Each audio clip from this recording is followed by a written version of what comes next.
brought to you by V-Guard. Rajkot જસદણના Virnagar ગામમાં વીજળી પડી. વીરનગર ગામમાં પ્રવેશદ્વાર પર વીજળી પડી. વીજળી પડતા બે પશુના મોત.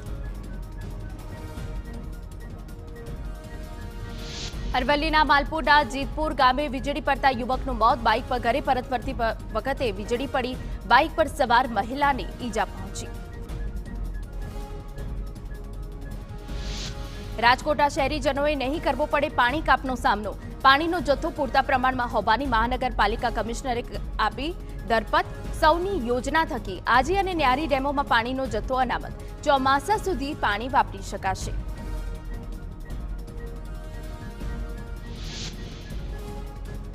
મોરબીની મચ્છુ નદી ભર ઉનાળે બે કાંઠે વહેતી થઈ. મચ્છુ બે ડેમના 5 દરવાજા 2 ફૂટ ખોલી પાણી છોડાઈ રહ્યું છે. ડેમના દરવાજા રિપેર કરવાના હોવાથી ડેમ ખાલી કરવા નદીમાં પાણી છોડાઈ રહ્યું છે. 15 મે સુધી મચ્છુ નદીમાં પાણી છોડાશે.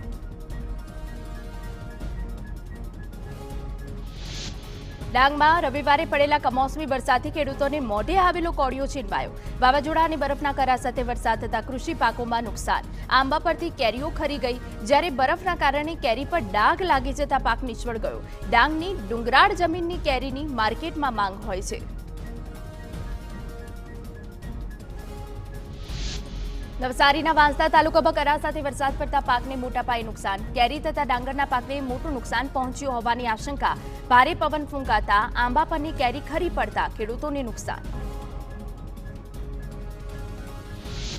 Brought to you by V-Guard.